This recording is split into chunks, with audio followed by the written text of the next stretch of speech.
Hello and welcome to the Inner Sanctum with me, James Padmore, and today I'm honoured to be joined by my new co-host, Mr. Adie Astle. Hi Adie. Hello all, thanks for having me.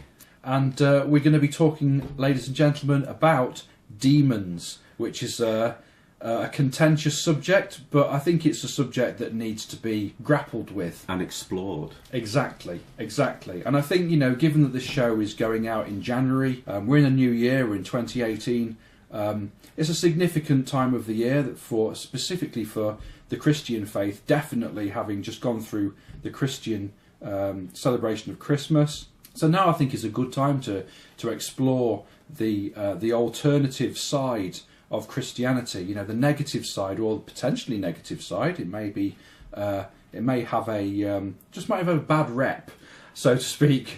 Possibly. I mean, I was actually talking before the show started to James about a show that's caught my imagination, where it's a completely different version of what the religious term of what demons and Lucifer and Satan would be.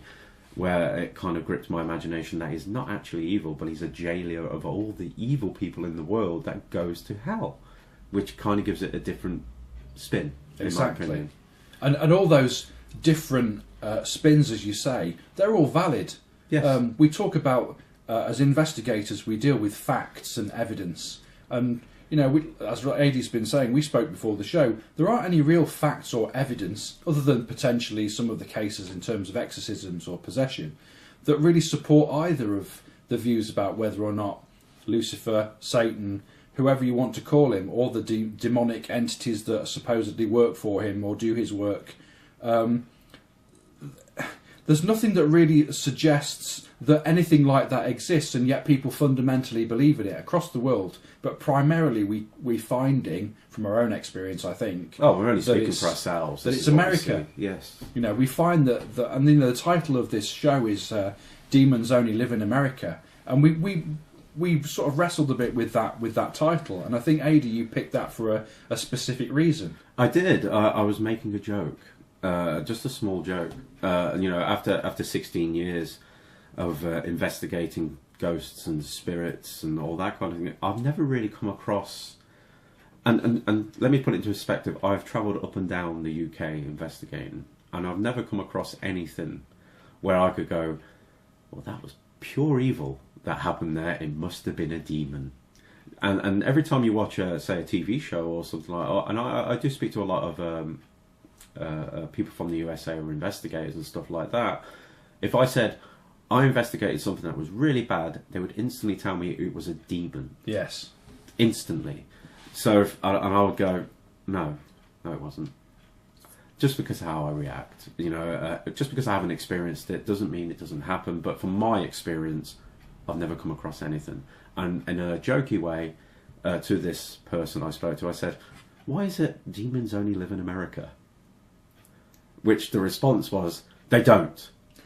That was the response. Yeah. But it made me chuckle at the time. I was trying to be a bit facetious, perhaps, but it still made me laugh. And then I thought about it even more. So that's where the show kind of came from, when me and James were just having a chat. Yeah, exactly. So we were like, let's just get stuck into it and just let's try and talk about maybe some of the things that people don't actually know in this particular subject. Yeah, exactly. And I think another thing as well is that you post adverts on social media about the show, and instantly you'll get people who will jump to the conclusion. Instantly. And, a title's a contentious thing like that, to say demons only live in America, but some people take it really literally, yes. And they think that we're saying that literally demons only reside in America and that they're not encountered anywhere else. That's not really what we're saying. What we're saying is, based on the evidence that we've got, which would be things like social media, the media as a wider thing, films, television, books, the majority of those publications come from America, and even the theme of demonic possession and demonic entities tends to be perpetuated by American media. It does. So, they seem to like to grasp onto an evil area, if you know what I mean. Not to throw any insults to Americans, it's not in that respect at all, but they do seem to love a good story of evil. Yeah, exactly. And why does something that's negative or something that is not good, not necessarily negative, but something that's bad or slightly unusual, always have to be attributed to being demonic? And for me, that suggests that there's something more to that. To me, that suggests that it's to do with how we are almost pre-programmed by religious belief systems to instantly jump to a conclusion that it is this particular thing. Because if you go to another country that's not primarily Catholic or Christian and you talk about negative entities, they won't call them demons. Not They at all. probably won't even refer to things like Satan or hell. They'll talk about potentially something completely different. You know, shadow people, for example, the jinn within the Islamic faith. Absolutely, which have a bit of a connection, in my opinion, with the way they're described. Hanging underneath trees, which is an interesting one. But the idea of a jinn being like a shadow, that's how they're described. I've had a chat with a good Muslim friend of mine who told me quite a lot about the jinn and warned me to stay away from paranormal investigations, to be honest. But I did find it quite amusing at the time when he was telling me. But he said they're not all bad. And I goes, what do you mean? Why aren't jinn all bad? And he told me a story of I hope I do him justice in the story because it was quite some time ago. And he told me the story of somebody needed some medicine from a real far away area that they couldn't get to for this person. So a friend of his says, I can get this for you. I will need to go and speak to a jinn or something along those lines. I went, okay, tell me more. And he said that they went and spoke to this jinn, and he said it will take them a certain amount of time. It wasn't long, certainly not in the realms of physics that they would be able to get it here in this amount of time. Mm-hmm. And he said that person got that, and it was returned to them in about an hour, which was physically impossible. Now, from an investigator point of view, my brain is thinking, well, this person obviously had the medicine already, Yeah. and used the faith to gather the money from him by saying, I did it doing all this, and because that person would probably have been frightened of even using the word jinn, I would imagine, would frighten somebody with that faith, got the medicine for him, is like, oh my God, I'm so thankful. But if you look at it from that point of view, wouldn't that make the jinn a nice entity? Exactly. Why would it even bother to do that for somebody, to save somebody, if they're so evil? Yeah, if it was evil, it would want to perpetuate suffering, not alleviate it. Surely, and that captured my imagination. I'll be honest with you. You know, certainly with some of the stories we're probably going to discuss shortly, it captures my imagination. That we instantly think as a negative energy or demon, so forth, with pretend quotes in the air. Yeah. That they're evil. But if you think of that story, that would tell me there wasn't evil at all. Because you wouldn't want to help a person if you were evil. You want to have the suffering. And that must be the same for all entities. Why don't we just think of it as, if you're a good person, you will be good when you die. Yes. If you're a bad person, I can't imagine you automatically turning yourself into a good person. You're going to continue to be that nasty person when you're dead. Yeah. Exactly. So why don't we look at it like that instead of going, well, that's a bad thing. It must be demon. It's so polarised as well, isn't Exactly. it? Because how can something that is inherently negative behave in a positive way?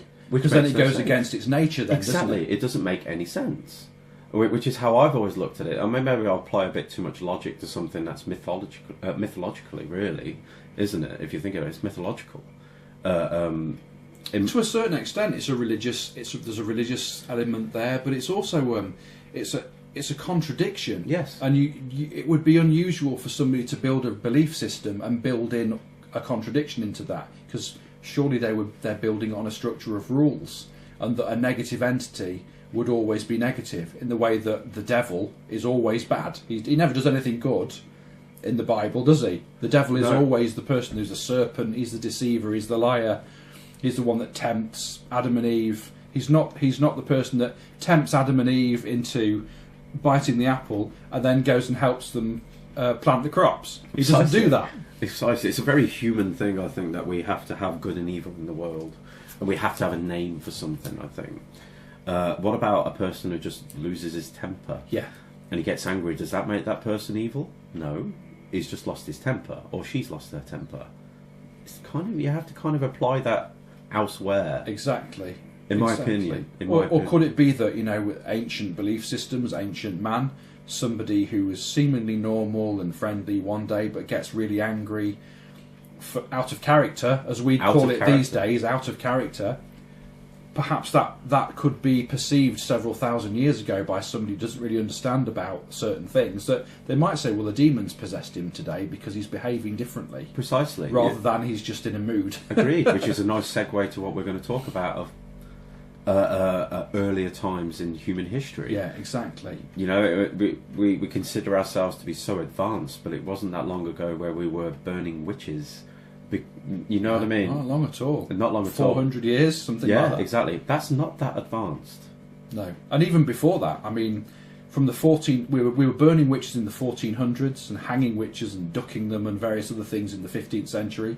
And then we did it all again in the 17th century. So in 300 years, we hadn't learned anything, really, from our mistakes about false accusation or any kind of progression in terms of our religious belief systems.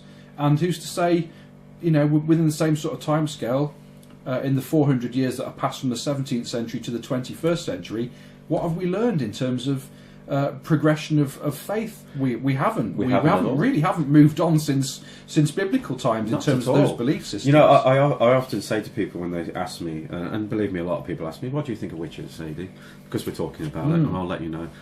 And I go, the funny thing about witches is this. I goes, they've been made out to be evil. Okay, why? Because we didn't understand what they were doing. So if you think of it this way, 300 years ago, you were evil and you were a witch, you were a warlock, whatever. Today we call them doctors. Yeah. Because these people were giving medicine to people, or poisons, depending on what they were being paid to do. But today we call them doctors. Yes. That's a very interesting thought for you to sit there and think about. I'm sure a lot of you thinking there going, actually, that makes a lot of sense. Yeah. It's all about the label that you apply to something through a lack of understanding. Precisely. What we don't understand, we are generally frightened of. Or we go, sit and think about this. Actually, you're quite right. Yeah. It's all about thinking. Certainly is. And that can be applied to anything, not just witchcraft, but life in general, isn't it? Exactly. Precisely that. So I think you're right. I think that's a nice segue onto origins and the history of demons. And we appreciate that there will be numerous different origin stories for negative entities across the entire planet. People will have different beliefs about where demons originate from, or negative entities. And we know that from a Greek perspective, there's an origin story there for the word demon. But where does that come from? And what does demon actually mean? Did you look? I think you looked into something about the Greek origins of demons. At parts. I actually have notes. You will hear flicking of pages. Paper. It shows that we do our homework, ladies and gentlemen. I'm sure I won't sound like it at times, but I do. Right. From what I was looking at back in the time, this is just straight internet type stuff. So, in all honesty, if I'm completely wrong, you're more than welcome to come and shoot me down later. It's a view, The internet's full of a lot of falsehoods and mistruths and half truths, and there's also some great resources on there. So yeah, agreed. And obviously the spelling for demon is quite different from Greek. It was spelt completely different as daimon, D-A-I-M-O-N. With a little dash above the above the O, sorry. The ancient term of demon comes from the Greek, but they were not considered evil, which I found really interesting. So the Greeks didn't consider the term of demons or demon to be evil at all. No. So it makes you think, where did the jump happen? Yes. That's also something to think about. If we didn't believe that, and remember, Greeks are extremely ancient culture. Birth of democracy. Birth of democracy. But it also says that, I must admit, I've written this down quickly. Did Plato have something to do with the perceptions of demons? So in all honesty, if you think about it, if we believed, if somebody like Socrates, who was a great person of the time, a philosopher, you would believe his thought process when he said. So if he came out one day and said, well, demons are evil, aren't they? Don't you think that would spread? The influence of a notable public figure. Yeah. influence of public figures, totally, which is happening a lot today. But we'll get to that later. Exactly, yeah. So that was I found that extremely interesting. Socrates and Plato, things like that. I think that's a really interesting point as well, to say that originally they weren't classed as evil, or at least the Greek interpretation of demons weren't classed as evil. And who's to say that because of globalization and the movement of people and the mixing of cultures, that the Greeks may not have believed that they were evil, but another faith may have considered them to be evil. So therefore that view dominated the Greek view. Can you have a guess what religion that actually was? What made it evil? I guess probably the Christian religion that did well that. done, James. 10 points to you, sir. It actually appears that the versions of the so-called entities of demons came from Christians, which would go a long way to kind of explain why certain cultures believe them to be evil. I actually found that really interesting too. The religious part came out and said, this is evil. Yeah. And it was a Christian faith. But do we know when Christian faith made that evil? Are we talking Old or New Testament? I couldn't find any dates when I was looking through. I'm pretty sure you will have more of a thought process on it than me. I suspect it'll be Old Testament, won't it? Because ultimately they talk about Genesis, so the creation of the world, of the earth, and the fact that the serpent was there and tempted Adam and Eve. So that's Old Testament, pre-Christ, so therefore it must be Old Testament. Must be. The interesting part I did read, and I must admit this was on the net, so do not come and kick me in the arse if it's completely wrong, pardon my language. It does say, interestingly, Christians believe that demons were actually offspring of angels and humans. Now that really piqued my interest, and it was from an angel called Azazel. I found that really interesting. I've heard that name before somewhere. See, that is fascinating because, and here's a question that's come out of that. If a demon is the progeny of an angel and a human, what does that make Jesus Christ? Ooh, doesn't that just send tingles down the back of your spine? Because isn't Christ a child born from God, who's the higher power, with a human? So therefore, would he not equate to being a demon in it himself? This is contentious, and I apologise to anybody that shakes their faith in that respect, but if that definition is correct, is Jesus not a demon as well? In essence, you could argue the fact that then no, because there was actually no conception with that particular story of Jesus. But does it define that as having to be conceived, or just the offspring? Ooh, yeah, that's sending shivers down my spine. I've never thought of it like that until you mentioned that. The only thing I would say is that this actually talks about offspring as in coitus, I guess is the best word to use it. Right. For those who watch the Big Bang Theory. It requires physical contact as opposed to the way in which divine intervention. Yes, exactly. What they call the Immaculate Conception. Exactly. Which would kind of dispel that idea, wouldn't it, if you think of it that way? But if it doesn't define it that way and purely says the offspring, then we've got some serious questions to ask about what very what interesting, it is. Isn't it? I've never really thought of it like that. Could you imagine if that's what they're defining a demon in that particular faith, and then thinking of it that way, then surely you're quite right in what you've actually just said. But then again, that could be if you look at it in that polarised way, which is ultimately where you started the show off, Adie, which was to talk about that the Greeks believed that demons weren't evil. Then could Jesus be the ultimate good demon? So could he be a perfect demon? So therefore, he's like a human. He's just different. He's a demigod. He's the original, the one and only, so to speak. Yeah, exactly. So are we saying that maybe demons are deemed to be evil by the Christian faith, but who decided that? Even if Jesus is a demon, why do we have to accept that demons are inherently bad? We don't. As we said, good people, bad people. personality. Exactly. Personality, and then in essence, any story that's down about Jesus Christ, it's all good. Exactly. In the world, all of it. I don't think he ever had a bad report anywhere, did he? Although there is a massive gap in his life. In he did some questionable things, though. You know, he did.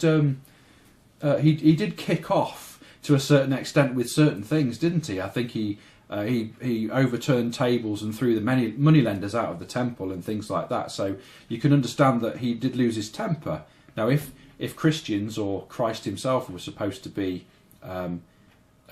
temperate individuals and would never lose their temper and their composure, then why did Jesus? So I suppose that demonstrates that he's not all good because he lost his temper. Or it just demonstrates that he's human. Exactly. Could well be just that. Simply that.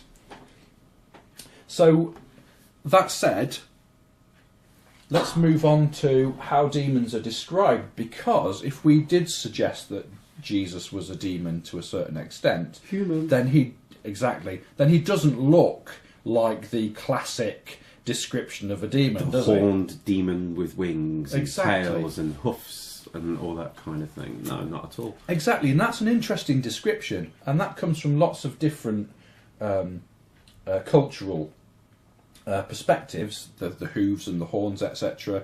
The Greeks depict Pan and Aristeas as a faun, half man, half goat, or whatever it is. The devil seems to be depicted in that way by a lot of ancient pictures. Is it Lepcastle? There was a story of Satan visiting. Right. Okay. Something like that. I must admit my memory's letting me down. But it was a story of that, how he came and sat at the table and they were eating. He just looked like a human from above, until somebody looked underneath the table and there were hoofs instead of feet. Oh, wow. Interesting. And then vanished. But the thing is, what I find quite interesting is that, and listeners, correct me if I'm wrong, but having a reasonable understanding of the Bible and having read certain parts of it, I don't recall the devil ever being described as having hooves and bat's wings and horns, and he's red, and that there's flames coming out of a stack on the top of his head, and he's got a long serpentine tail with a fork on the end of it. I don't remember any descriptions about the devil being that way. Surely he would have been described in Genesis as being that, as opposed to a serpent. So that's an interesting thought. There is actually no description, so the question is, where did the description come from for that particular, I was going to say historic character, but that might upset a few people. I don't think there is a description. I mean, that we may be wrong, but I don't remember hearing or reading anything about horns and wings and hooves and things like that. Maybe it's from artwork of the time. Possibly. I mean, that could just be a thought process of a person. What does evil look like? I hate to say, use the word imagination, but perhaps somebody imagined that this is what true evil would look like. Or could it be priests from 1,000, 2,000 years ago, or before that, of the Christian faith, may have travelled to other countries and experienced people or tribesmen or whatever, or other faiths that they would have deemed to have been evil, and maybe some of their idols and the things that they worshipped may have looked that way. I've often thought that each faith, from my point of view, faith all came from one place, in my opinion. Okay, somebody read that faith and said, I agree with this, but I don't agree with that. I'm going to go off and do what I feel is right over here, and created a faith that people followed. And other people came and read that one. I said, well, I don't believe in that, but I believe in this. And then went off. Think of it like a tree branch. Yes. That's how I think of religion. Religion is a good idea. That's how I've always looked at it. As Kevin Smith said in his very, very famous movie, religion is a good idea. And it is. But I still think it all stems from one religion, and perhaps the one religion has been forgotten over time because it's been watered down through other religions of what they believe and what they don't believe, and it's just spiralled. I think you're right. I think it just gets watered down the further it moves away from the branch, from the root or from the Agreed. trunk. That's how I've always looked at it. And who knows what the one true faith actually is? I'm sure a lot of people out there are thinking, I know what the one true faith is, but I'm sure they do. Not knocking it, ladies and gentlemen, but that's how I've always thought of it. And perhaps I like your idea that it's more than likely that, like you said, idols, which are often depicted, poor English, Adie, of I've got little horns and things like this, and perhaps people just picked that up along the way. The Greeks used a lot of those sorts of things, half human, half animal. Most ancient tribal religions tended to use what we deem to be totemic animals. Yeah. So they would have horned headdresses that they would wear for their religious ceremonies. The Egyptians, same thing. The Egyptians, the Persians, the Greeks, the Native American Indians. Different heads for different parts, I can't recall at this point. But they would wear masks, if I recall right, in Egyptian culture, wasn't it? Yeah. That looked a bit, I don't know, like whatever animal it was, an owl or whatever. Yeah, they had so many different, whole pantheon of gods that had different heads and human bodies, like Set, Bast, Thoth,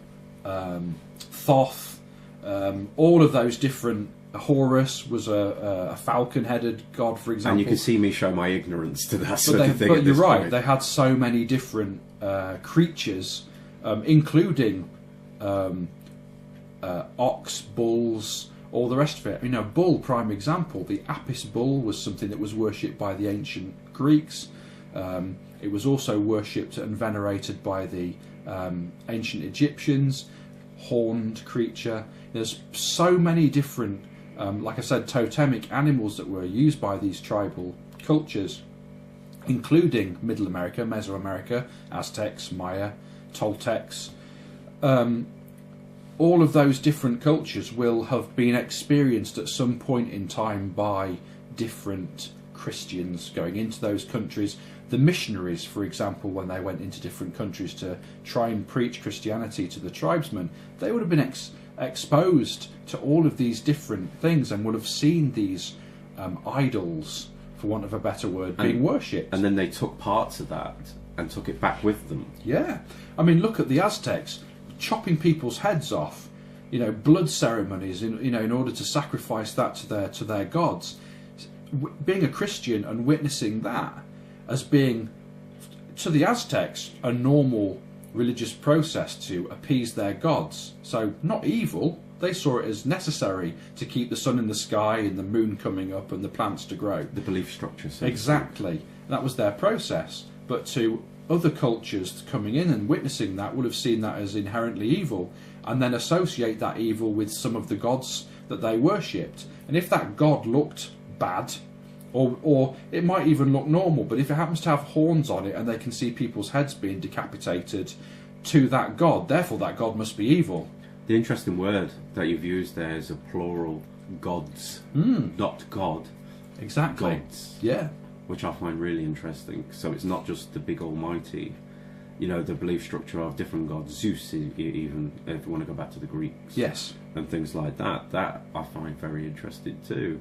So when did we suddenly start going from, okay, we've got Zeus, we've got this god, we've got this god, we've got this god, we've got Buddha, we've got this god, we've got this god, to suddenly going, well, they don't exist, there's only one god. Yes. And why did it suddenly become that? What happened to all those other gods? That's basically throwing out everything else and saying, forget what you've been worshipping, forget everything you've ever known, this is the thing that you need to worship now. And that's the same with anything in human culture. Yes. Across the entire planet. Look at this radio show. What I would love to say is, there is only one radio show that you need to listen to, and that's the Inner Sanctum with James Padmore and Adie Astle. Forget all the other gods that you worship across the internet on those radio shows. We are the one true God. We're the one true radio show. And even though that sounds ridiculous, that's the way that it works. Worship me. Ultimately, it's a numbers game. The more followers I've got, the more devotees I have, the more people who will follow me, support me and back me in the event that I need assistance for gaining ground, gaining resources. walking into other countries and saying, you now belong to me, you will now convert, almost like the Borg out of Star Trek. We will assimilate you, you will become Christians, and you will believe us or die. Actually, they weren't really interested. Perhaps the other way around is to think of it as Riddick. Okay. Because that's what happened, wasn't it? My brain is killing me off. I must be tired. The characters and the bad guys in that are literally, you will convert to their faith, otherwise we will kill you. Yeah. The same necromancers. Beg your pardon. The necromancers. Ting, light bulb went off. So that's the same thing. If we, at one point, this particular country I'm sitting in, but wasn't it like 2/3 of the world that we conquered? Yeah. Oh yeah, I think it was about 2/3. So if you think of it as 2/3 of the world, we are going to carry our belief structure to every part of the world that we went to. Exactly. And it wouldn't surprise me if it was the same thing. You were a heathen if you did not believe in what we believed, and they would have cut it out there and then. I mean, prime example, you've said it's exactly spot on. The word demon is being used. Demon isn't an English word. Not at all. Demon's a Greek word, as you've already said.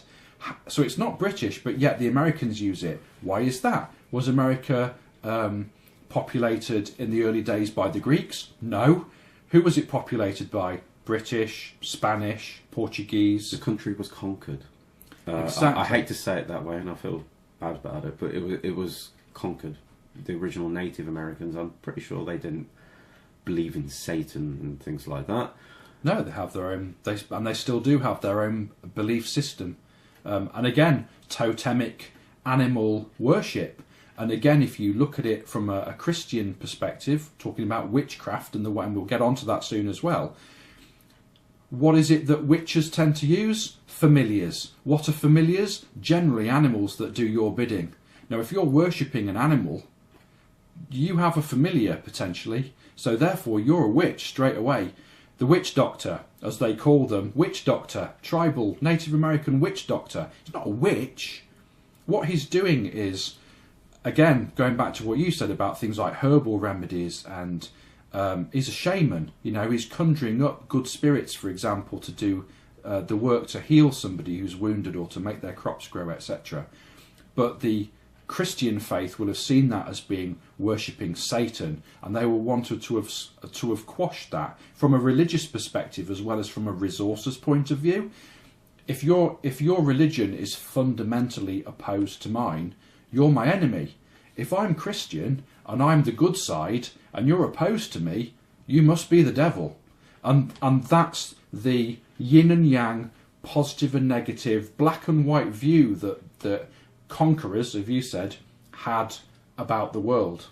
And it still goes on. And it still continues. Goes on. It deeply saddens me to think about those cultures that were destroyed. Native American Indians is an absolute travesty. The white man, for example, came over to America and exploited its resources and decimated the population that were there, the indigenous population. They didn't want him to come. They fought him naturally. Doesn't make them evil. No, but they would have been seen as evil just because of the fact they resisted. Yeah, exactly, and that's the whole point of it. And I think that when we use the word demon as well in our vernacular, we say things like people are being demonized for their behaviour. You know, you see it in the media, in the headlines. Such and such a person has been demonized, and that's an interesting thing, isn't it? That we're talking about someone who's being portrayed as bad, and instantly we use the demon term. Absolutely. But if you're still here after what we started, it turns out that the word demon wasn't evil in the first place. No, exactly. So the question is, at what point during our history did we suddenly turn it into an evil version of the word, where you instantly think horns and wings and all that sort of thing? So I think that's a nice tangent to look at. It is, and I think we can go back to the timeline that we've kind of mapped out as well in terms of the influences across America. And we know that in the 16th century we had the conquistadors that plundered a lot of America, and they were from the Catholic religion. And as we said, they would have viewed the Native American tribes there as being pagans who worshipped idols and were demonic or devils. Then we have the Pilgrim Fathers, in the early 1600s. They were Puritans who settled in Plymouth in Massachusetts, which, again, we'll talk about Salem soon, but Massachusetts, geographically, Salem's there, Salem's not far away from there at all. And those Native American tribesmen that they would have encountered, those early settlers, would have been wearing antlers, horns, painted faces. They would have been seen as being unusual, and obviously they would have tried to have resisted those Pilgrim Fathers from taking their land. And they would have used anything possible to be able to do it. If you think of the story of the Skinwalkers, which is Native American, I believe, that perhaps that was literally just somebody wearing an animal skin, so to speak, just to scare people off. Absolutely. And from the time period, I think if somebody came running at me with something I hadn't seen before, going "woo" or whatever they would have done, I think I would have run too. Yes. At the time, and then gone back and told your family that you'd just been chased by the devil. Yeah, exactly. It's the boogeyman. In the American terminology, it's the boogeyman, isn't it? To scare your kids from not doing something silly when they're young. Yeah, or if you try and keep them safe. Yeah, if you keep doing that, the boogeyman will get you.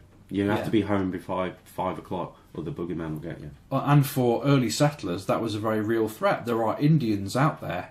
Agreed. There are, in quotes, bad people out there. The devil's workers are out there and they will kill you. And they probably would kill you because they don't want you in their territory. And, you can't blame them for that. No, not at all. I wouldn't be very happy if someone could burst into my home saying, you aren't my home now. You can't be here. Yeah, exactly. And if you don't get out, I'm going to kill you. Yeah. And then calling them the devil and God knows what else. So, spinning on to Salem, because it's not all that far from the Pilgrim Fathers settling as well. They settled 1620. Salem was 1692. You're only talking 70 years within living memory for potentially some people, from the Pilgrim Fathers to the witch trials. Hundreds of people accused of witchcraft. I think the historical records are something like 19 people were actually killed, put to death as a result of being accused of being witches as well. So this is a very real threat for people to be accused as a witch. The things they used were ridiculous to prove the fact that you was a witch. Yeah. You know what I mean? It wasn't like float. Yeah. And I mean float in midair, not going to stick them in water and see if they sink or float. I mean, ridiculous thought process. Yeah. If you drown, I'm going to put you on a ducking stool. If you drown, you're innocent. If you survive it, you're a witch, and then we'll burn you or hang you. So you're going to die. It's lose-lose either way. Yeah, and this is a prime example of how certain parts of certain communities would prey on particular people that they didn't like. If you didn't like Mrs. Noggins, who lived next door, you just basically say to your local priest, she's a witch, and then you can get rid of her. Instantly, because the process of what they're doing to try and prove it either way, you're going to die anyway. Yeah. Awful. Yeah, and if you profess your innocence, you're a liar. So of course you're going to say you're innocent. And because you're a liar, lying's evil. So therefore you're a witch. And you can't win. Absolutely, you can't win either way. And I don't believe there's any stories of these witches suddenly making people burst into flames or turning them into frogs. No. What does that tell you? Yeah, exactly. They weren't witches in the first place. It basically tells you that there were people who were living off the land and using herbal remedies who were just basically persecuted. It's effectively 17th century bullying. Yes. That's what it is, isn't it? But the worst kind. I'm so glad we've got past that. Yeah, exactly. So we've had the witch trials. Then we move a little bit later on to the 1880s. And again, supernatural and paranormal investigation. We have the Fox sisters, renowned for a spiritualist movement. They were fundamental in the rise of that movement, and they settled that religion in New York. So that's only a couple of 100 miles away from Salem and Plymouth, where the Pilgrim Fathers settled. And they addressed a spirit that they contacted, who they referred to as a Mr. Splitfoot. And historically, Splitfoot is also a nickname for the devil, which is really interesting to suggest that somehow the Fox sisters were contacting an entity that claimed to be the devil. Now, you could argue a couple of things. Was it that the spirit was telling them that it was the devil, really or jokingly? Or was it that somehow the Fox sisters were demon worshippers? Because they've been directly communicating with some entity that's claimed that is apparently the devil. And somehow they managed to conjure up the main man himself, or woman, because let's face it, nobody knows what he actually looks like Exactly. if he exists. These particular people manage to conjure the main person to come and do their bidding. That doesn't make a lot of sense to me. I'm pretty sure that the so-called jailer of hell has got a lot more to deal with than coming to see a couple of humans on Earth and going, hello, what do you want from me? Yeah, just turn up at someone's parlour and just have a chat with a couple of teenage girls for a bit. It's great, isn't it? It doesn't make any sense, does it? It doesn't make any sense at all. Logic does not apply. No. And then slightly later, not a huge amount of time later though, 1900, Aleister Crowley. For those of you in America who may not be aware, Aleister Crowley is quite a notorious figure in British history. He was an occultist, very famous in the UK as an occultist, drug taker, black magic practitioner. He was also an author.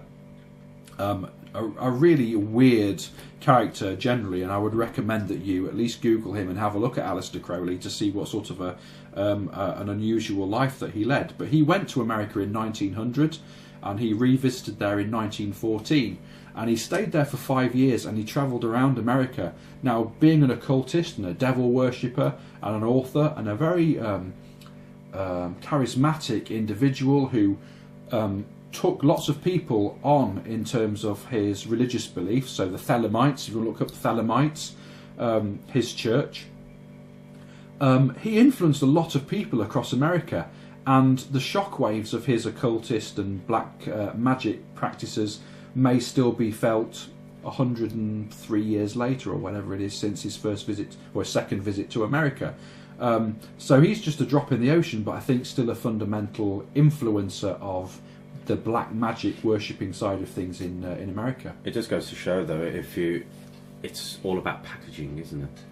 Yes. I guess that's the best way to put it. It's all about packaging. You package it in a way where you're playing to people's beliefs or even their desires, if you want them to put it that way. You will instantly get taken in by that. And you see that all the time, actually, not just in this particular field, but you can see how people get influenced just by playing to the ego of somebody. Definitely. And also Aleister Crowley was he was a natural rebel. So this is a man who's charismatic and rebellious in his nature. Also, he's great at expressing himself. So he's, like I said, he's an author. He's quite charismatic in terms of his leadership skills as well, because he can recruit people into his faith. So if you've got somebody that's quite influential, then you're going to be able to recruit people to do deeds for you and follow that. You know, there's a wider implication, and we won't go into 1930s Germany because everybody talks about what those guys did.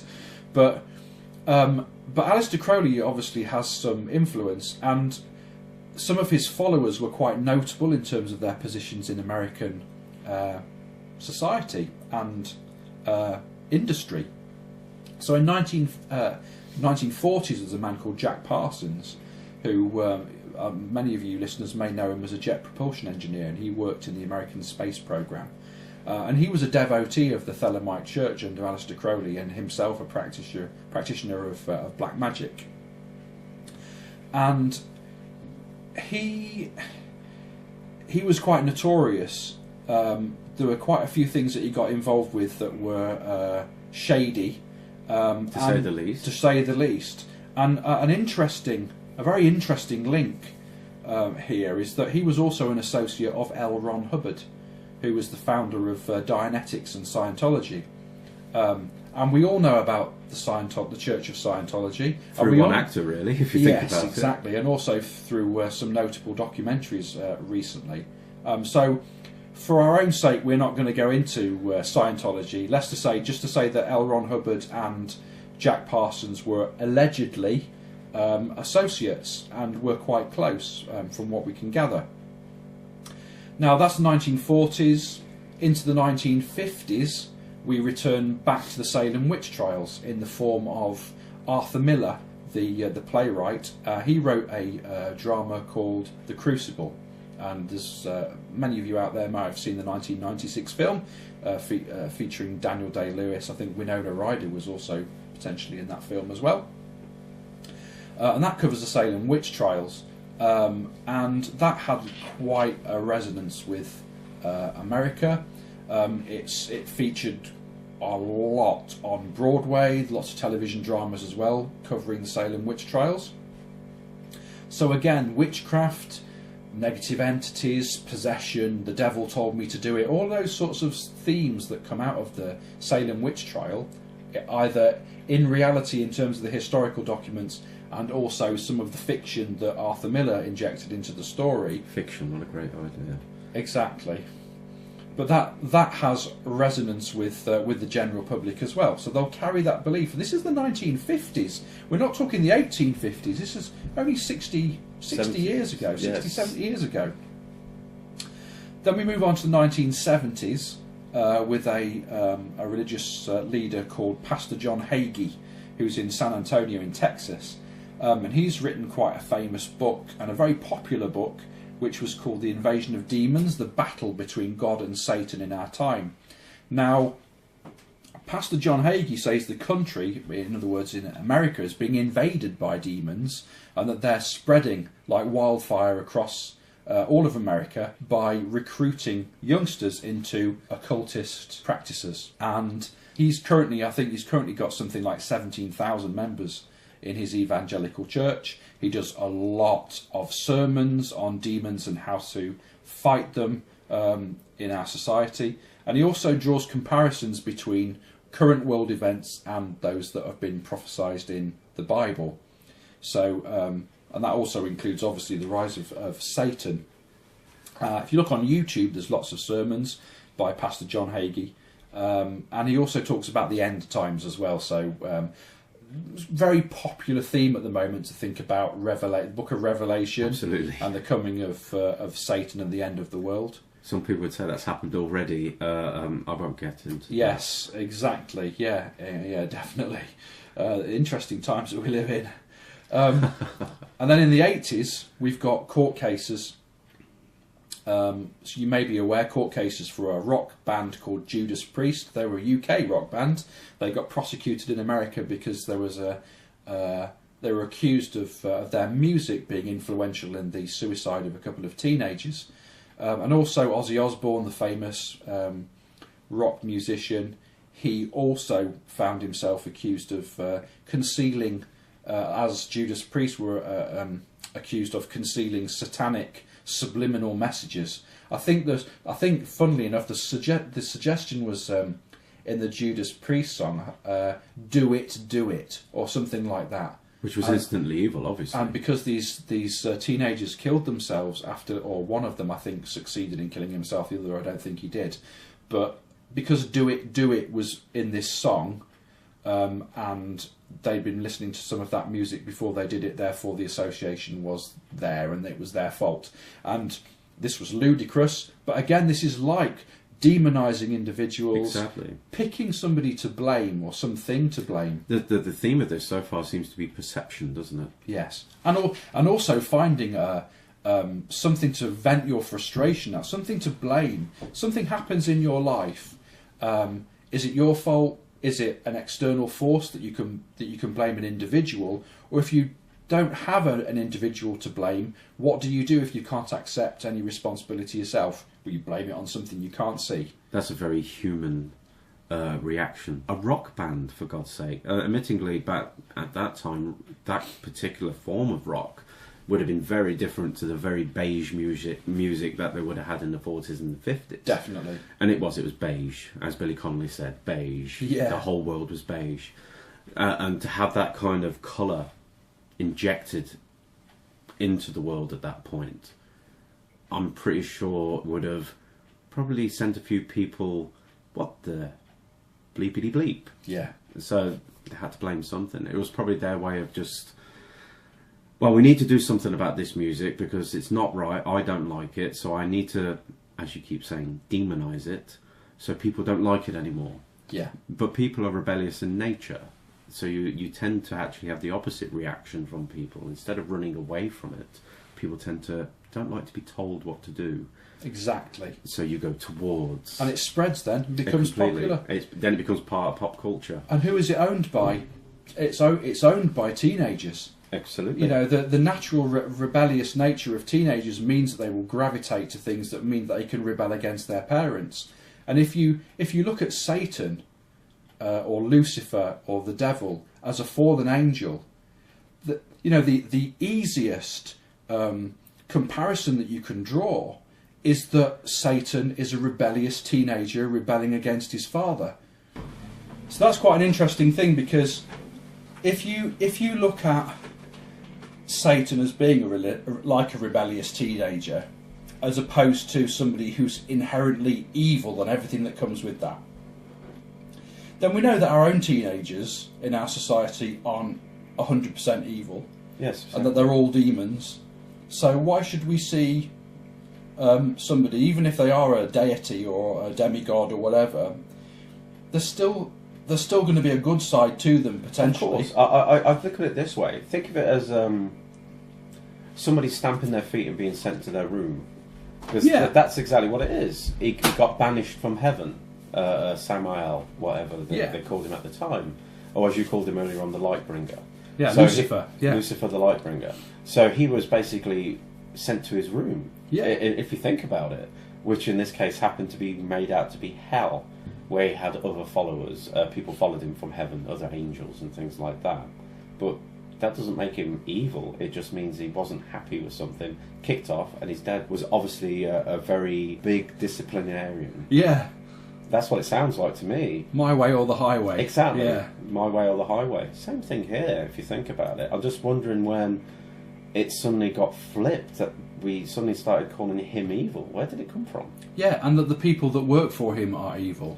Which really they wouldn't be, if you think about it. I don't think just because you disobey somebody in that respect suddenly makes you a person that wants to influence and overthrow people and make them kill, and it doesn't make any sense to me. It's the unusual thing about it is that, like you say about wanting to overthrow people and being evil, but if you draw that analogy with humans, the human world, which of course, if we believe that all negative entities and all demons or whatever it is you want to call it are all written by humans, and that they are just a religious construct, then if you draw a comparison with human behaviour, then let's look at regime change as an example. Let's look at a dictator being overthrown by another figurehead, followed by some other followers or generals or political figureheads. If you look at it from that point of view, overthrowing the existing dictator and being replaced with another dictator or somebody who's apparently nicer, that's a regime change, in the same way that maybe Satan or Lucifer wanted to happen in heaven. But if you look at regime change from a human point of view, is the person who's the incoming leader always going to be evil? They might be better. Yes. They might be wanting to topple a dictator. Now, if you look at the fact that you've just said God, as the Father, was my way or the highway, is that not autocratic? Is that not dictatorial? So could it be that Satan wants to overthrow God the Father because he was too vindictive? He was too punitive. He was punishing people too much. To be fair, let's put this in perspective. Okay, I'll put it in a different way. Some of you may get upset about this. I'm not attacking your religious belief structure or anything like that, so please don't take So this comes with a parental warning. Yes, a parental warning. Why don't you look at it like this? We often say that these people have killed these people, are evil, they're this, they're that. Why don't you look at God? As far as I'm aware, and this is actually put into the Bible, at one point God decided that all men were evil, and he decided to flood the planet. Yes, he did. Now, why don't we look at it like this? Wouldn't that make him the greatest genocidal maniac that the world has ever seen? He certainly didn't give them a second thought when he did it. No. And he created them. He gave them free will. Exactly. He allowed them to do what they did. And then he decided, because he'd screwed up, he was going to kill them all. Exactly. Now, and the animals, what have they done? Exactly. What did they do to anybody? The ones that couldn't swim, they were screwed. Yeah, exactly. That doesn't make any sense to me. And what made him pick certain two animals?